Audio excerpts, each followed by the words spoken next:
Muy buenas tardes, tengan apreciables alumnas y alumnos. Es un placer para su servidora en esta ocasión poder disertar nuestra cuarta cápsula informativa, en donde vamos a desarrollar propiamente el tema, el financiamiento del Sistema Interamericano de Derechos Humanos. Y para ello es importante que nosotros identifiquemos propiamente que los derechos humanos se promueven, pero también se protegen dentro del marco del respeto a la declaración, a los tratados y también a todas aquellas convenciones, ¿no? Que en ese sentido, bueno, los protegen, le dan certeza y los regulan. Y obviamente no establecen ninguna forma de violación o de vulneración. Y por ello, bueno, cuando hablamos de los organismos creados por los países para proteger y para garantizar los derechos humanos, pues se ha cometido un sinfín tanto de abusos, de extralimitaciones y de violaciones a estos propios tratados que le dieron origen, pero también que le dieron sentido. Y por ello, pues adolecen de procesos tanto transparentes como imparciales en cuanto a la rendición de cuentas. Es por ello que existe una realidad como consecuencia que deben ser previstos y que deben de ajustarse al cumplimiento de las obligaciones que asumen los estados para que en ese mismo sentido exista una real forma de protegerlos, pero que también exista un compromiso financiero para que quienes vulneren los tratados o al menos quienes exista algún grado de responsabilidad, pues también en ese mismo sentido se sancione, ¿no? ¿Por qué? Porque no únicamente se entorpece la supervisión, sino que también se condicionan los posibles resultados benéficos para la protección, garantía y salvaguarda en materia de derechos humanos. Por tanto, quienes participan dentro de la financiación de una institución se colocan en una posición que permite ejercer un cierto tipo de control sobre esta. Quienes cuentan con el poder financiero, pues también poseen un poder fáctico. Por esto, esa máxima propicia en el ámbito económico y empresarial y también es de aplicación en el plano del derecho internacional de los derechos humanos. En ese sentido, existe una relación directa entre poder y el dinero y que se torna aún más delicado cuando se trata de instituciones judiciales o cuasi judiciales, las cuales deben de tomar y también deben decidir sobre los casos de una de posición libre de conflictos y de intereses y que también esté centrado únicamente en los hechos y en los argumentos jurídicos presentados. Por ello, resulta consecuentemente que un Estado de Derecho, los poderes judiciales de los países se financien con recursos provenientes del presupuesto general dentro de su administración nacional, ¿no? Que esta a su vez se nutre de todos aquellos tributos o todos aquellos impuestos emanados del conjunto de ciudadanos y no de contribuciones de las partes dentro de un pleito, de un litigio. Por ello, el Poder Judicial de un Estado recibe aportaciones, ingresos o donaciones de personas particulares, independientemente de que sean físicas o personas morales, ¿no? Quienes estarán comprometidas gravemente y de manera imparcial en la toma de decisiones. Y en el ámbito internacional, pues las instituciones deberán ser especialmente cautelosas en el manejo de finanzas y también en aquellos compromisos a los que se sometan cuando establezcan las formas de obtener estos recursos operativos. El Sistema Interamericano de Derechos Humanos, conocido por sus siglas SIDH, no es ajeno a esta relación entre el otorgamiento de fondos y el ejercicio del poder fáctico. En sus orígenes se había previsto que en aras de garantizar la protección imparcial de los derechos humanos, todos aquellos fondos se tomarán en cuenta a partir de dos principales organismos que se dedicaran a esta tarea.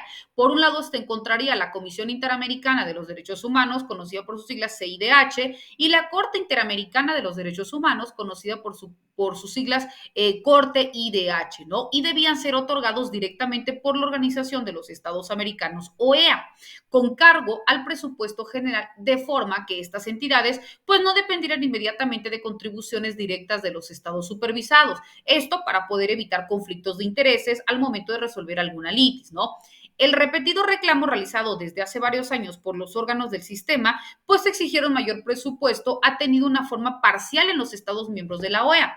Para algunos, esto se debe a una falta de interés de los países en cuanto a la protección y la promoción de los derechos humanos, y para otros, pues en falta de compromiso que se encuentra vinculada a los numerosos defectos de funcionamiento y a los repetidos abusos, extralimitaciones omisiones y también violaciones que realiza la Comisión y la Corte en el ejercicio de sus funciones. Por tanto, para manejar o mejorar el funcionamiento y financiamiento de la CIDH, pues obviamente se necesitan proyectos de reforma y fortalecimientos basados en la transparencia, en el respeto a los tratados y la independencia propiamente hablando. Entonces, teniendo en cuenta que los órganos del sistema tienen dificultad para poder realizar una autocrática y autocrítica también, ¿por qué no constructiva? Pues suelen no optar por exculparse, y en ese mismo sentido es pues que surge la necesidad de establecer que la CIDH pues posee diversas funciones administrativas o fuentes de financiamiento, así como también pues se le prevé de un fondo, ¿no? Que establece, ya vimos a través de la CIDH y de la Corte Interamericana de los Derechos Humanos, en donde debe ser otorgado, repito, directamente por la OEA, para que tengan este cargo presupuestal y se evite conflictos de intereses, ¿no? La Comisión Americana expresa propiamente dentro de su numeral 72 que la Corte elaborará su propio proyecto de presupuesto y lo someterá a la aprobación de la Asamblea General por conducto de la Secretaría General, indicando que esta última pues no podrá introducirle modificaciones. Y dentro del Estatuto de la Corte Interamericana pues solo se añade que es la propia Corte quien administrará su presupuesto. El reglamento de la CIDH pues prevé también que el secretario ejecutivo es quien tiene como atribución elaborar en consulta con el presidente el proyecto de programa de presupuesto de la comisión, que se integrará y se regirá por las normas presupuestarias vigentes.